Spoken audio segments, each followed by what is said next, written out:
Hey guys, it's Bill from Linden, Tennessee. Been a few weeks since I've done a video, and that's because look at my garage. I don't have a project. The mule is mostly done.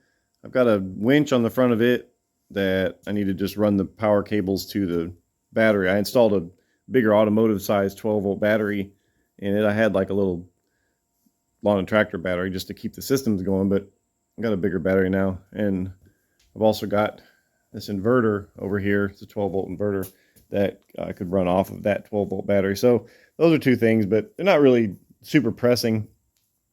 The two-wheel drive Cub, Mona, she's great. Use her to cut the grass.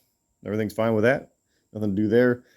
Mr. Cub, Murray, oh no, Artie, he is also good. Unfortunately, I rarely use him anymore. I don't use him for lawn cutting duty, and the mule is just so much faster and smoother of a ride that I don't use either one of them to go drive around to kill time. This, of course, is still sitting here, and I will get to it. And I've got the 644 case front end loader tractor outside that will at some point be done.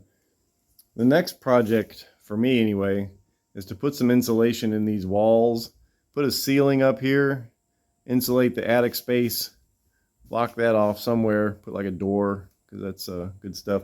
Put insulation on the bottom of there, and basically try and make this place habitable in the winter and in the summer. I'll get a heater and an air conditioner. But last weekend proved one thing to me. I am not good at not having a project. My wife is down in Alabama visiting her folks, and she'll be back in a week or so.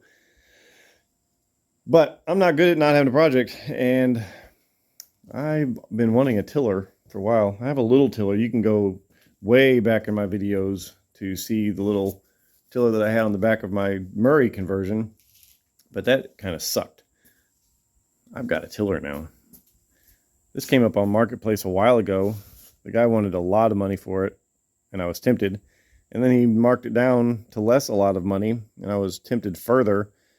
I nearly pulled the trigger on it last weekend because I was so bored, but I didn't, and I'm glad I didn't because he marked it down even further. This is off of an Alice Chalmers little garden tractor. I don't really know the model year of this thing. I haven't had a super good look at it yet, but it's in pretty dang good condition from the best I can tell. Of course, originally it ran off of a belt. I'm not going to be using that, but these things are kind of wobbly. I'm sure I can probably do something about that. This one's not as bad, but it is kind of, but I'll get that apart and come up with a way to fix that. It looks like someone already did try and fix it. Some people just shouldn't be allowed to try and fix things. But let's get this out of the back here and show you what my plan is. All right, here's the plan. Like I said before, I don't really use Artie much more anymore. And Artie is much better suited to using this thing, I think, than Mona is. He's just got a whole lot more weight, and he's already got a 3-point attachment-ish made.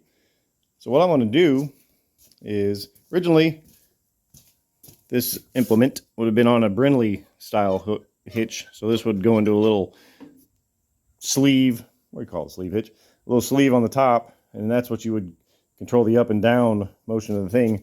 And then this would kind of bolt to the bottom of the Brindley attachment. And that's how it would go up and down.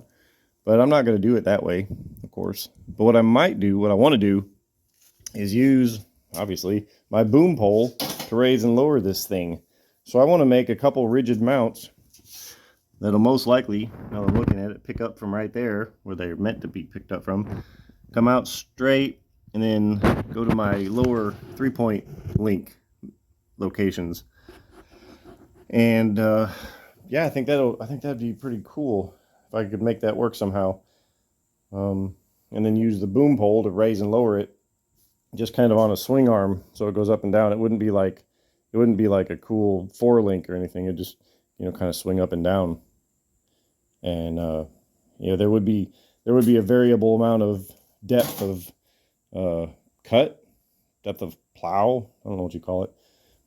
And this does actually have down pressure So I could put a solid link with like a slot in it or something, and then I could rest it down, and then this could float. But if I really wanted it to dig in, then I could push down on it with the actuator there. So that'd be pretty cool. And turns out that it's that. So that if anybody knows anything about that, let me know. I need to probably figure out what the orientation of this thing's supposed to be. I would assume that that should be horizontal, so this whole thing needs to rotate clockwise a little bit. And yeah, and I also don't really know which way it's supposed to turn. The look of the tines kind of make me think it goes with the direction of the tractor. Yeah, I mean, that's probably a pretty safe bet that it goes with the direction of the tractor. So that's how that shall be. And then of course I'll have a motor mounted on here, something like that one. There'll be a motor mounted on here, and that'll provide the power for it, and it'll run from my little electric power takeoff there. And if it turns out that these tines can actually go backwards, what I could do is I could put a reversing contactor, mount it on the tiller somewhere, and then just have a switch, you know, here that I could just flip that switch, and that would make the tines spin the other way around. I don't know if I even need to do that. I don't know what this is for. I think this is to engage and disengage the belts, but I'm not going to use that. Or I might. I don't know. I might make a rigid mount for the motor and then just use that to engage the belts. I don't know. Pretty early stages here, but this is just kind of what I was looking at, what I was thinking of. The one issue I may run into using those bottom links, using, you know, something like that, is that the whole thing may want to do one of these numbers, shift side to side. So I'll need a way to keep that from happening. And most times what tractors do is they'll just have a little link there, and that controls the side movement, and then that'll you know, kind of go down into that lower pin, or that lower hitch down there. So I don't know. That's what I'm looking at. This will give me something to do this weekend for sure. There's actually a little tractor show in Waverly, Tennessee this weekend, and it unfortunately coincides with our homeowners association meeting. But the meeting isn't until like 4 o'clock or something, 2 o'clock, I think. And, you know, that means so I could conceivably take Artie to the show and cut out of there a little bit early.